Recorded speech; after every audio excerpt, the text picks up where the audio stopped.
En la década de 1930, durante la ocupación italiana de la isla de Kos, el gobierno hizo un esfuerzo para excavar y restaurar varios sitios arqueológicos, con la intención de vincularse con su glorioso pasado romano y reivindicar de alguna forma su reclamo de la isla.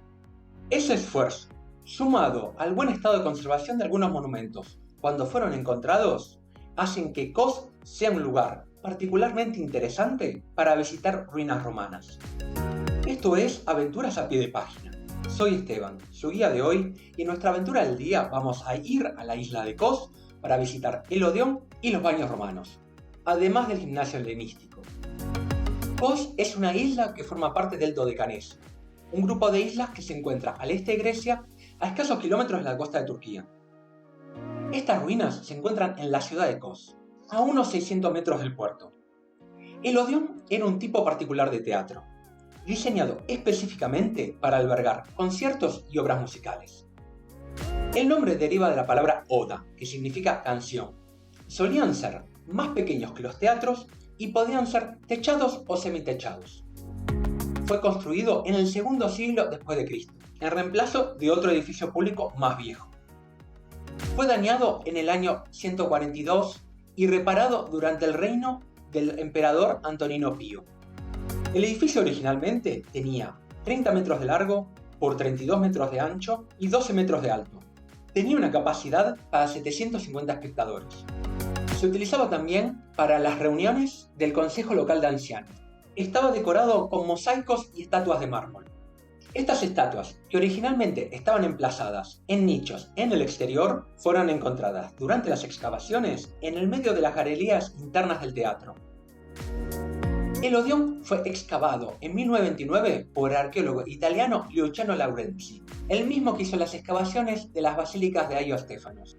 En 1994, luego de décadas de abandono, se iniciaron nuevas obras de restauración que duraron 5 años. Dentro de las galerías todavía puede apreciarse algún fresco. Cruzando la calle tenemos el resto de las ruinas. Primero visitamos la Casa del Rapto de Europa, conocida así por el azulejo que retrata el secuestro de Europa por un Zeus convertido en toro. En esta casa todavía se pueden apreciar otros mosaicos, algunos frescos en las paredes,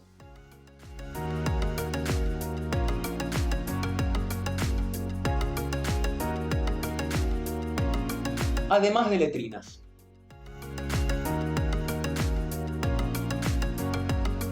En estas ruinas queda en evidencia la planificación urbanística de los romanos, con las calzadas de dos calles, un decumano, calle que iba de oeste a este, donde se encuentra la Casa del Rapto, y un cardo, calle con orientación norte-sur, que en este caso terminaba en el puerto. El cardo está construido con piedra caliza y se encuentra muy bien conservado. Aún se pueden ver las marcas de las ruedas de las carretas. Al este del cardo se encuentra un edificio que, lamentablemente, está cerrado al público.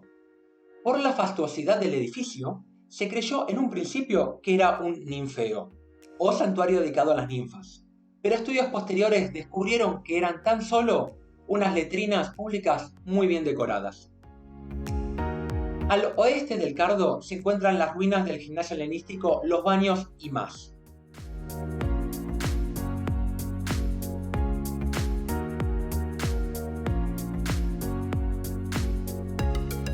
Se conserva un pórtico, algunas de las paredes de piedra y de ladrillo, además de algunos azulejos.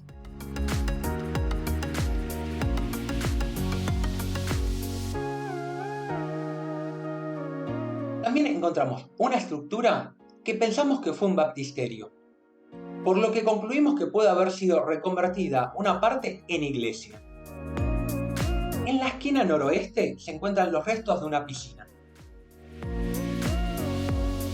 Durante la restauración del sitio se habían colocado 16 columnas de mármol, pero lamentablemente el terremoto del año 2017 hizo colapsar 12 de las 16 columnas. Donde se encuentran las 4 columnas en vertical era la posición de largada de un antiguo estadio. Al norte de los baños se encuentran los azulejos más impresionantes del sitio arqueológico, con representaciones de las diferentes deidades. El Odeón y los baños son fácilmente accesibles a pie desde toda la ciudad de Kos. Se encuentran a unos 200 metros de la parada final de los autobuses interurbanos. Todas las ruinas se pueden visitar gratis. La parte exterior del Odeón se puede visitar las 24 horas. Dejamos links en la descripción para los horarios de apertura del teatro y los baños. Se recomienda 1 hora y media para verlo todo tranquilamente. Y si están en la isla de Kos, les recomendamos también visitar los castillos de la isla, de los cuales hicimos este video al respecto. Y esto es todo por hoy. Hasta la próxima aventura.